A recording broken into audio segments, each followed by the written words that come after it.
Hello, and welcome to the new show, Scoria's Ashes. Not every episode will be like this. This is just an episode to explain everybody's powers and stuff. There are around 18 different species of humans here. The first one of those being an Indarian. They can teleport around anywhere. They can reach a lot further than normal people would. They cannot go in water, though, and they are unable to see pumpkins. The second one is a Merling.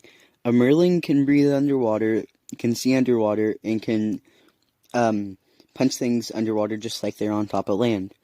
They can swim super fast, and they don't sink underwater, but they cannot go on land for a very long time without something called a turtle helmet that helps them breathe. Phantoms are the third one, and Phantoms can go through any solid blocks, and they are able to turn invisible. The thing is about them, though, is that they cannot be in the daylight or they'll start to burn. The fourth one is Elytrian. They can fly using giant wings that are naturally on their back, and they are able to do extra damage while flying.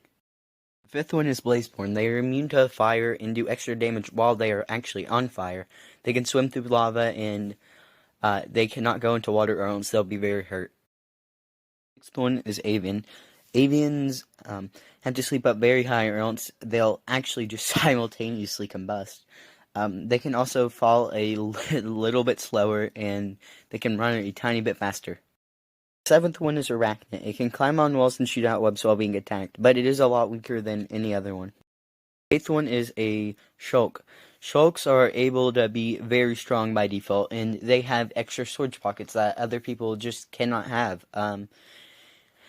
But they exhaust a little more easier than normal people.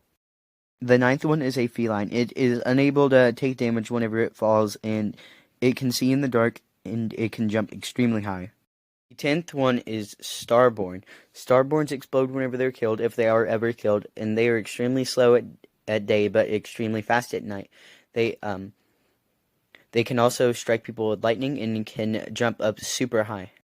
The 11th one is a fox. Foxes can store extra items in their mouths, and they are also able to have night vision whenever they're not underwater. They can also run extremely fast.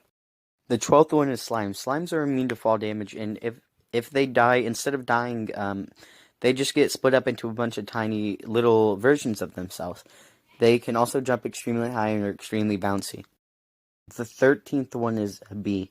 A bee can fly, but not very, very high, but it is able to fly still, just like an elytrian, and it is able to regenerate whenever it's around a bunch of flowers, and it can also eat flowers to regain health. It also, whenever it hurts people with its stinger, it can also take a lot of damage. The 14th one is an inchling. The inchlings are extremely small creatures that are basically just humans, but a lot smaller. They also have to eat less. And, well, the 15th one is just a human. The 16th one is an evoker. This means that not a lot of people like them, but if you get on their good side, they're actually really nice. They also have these things called totems of undying that help them not die. So if they fall, they won't die. The 17th one is a wolf. Wolves are human-like creatures that are able to do a lot more damage during a full moon, but they're also a lot weaker whenever it's not a full moon.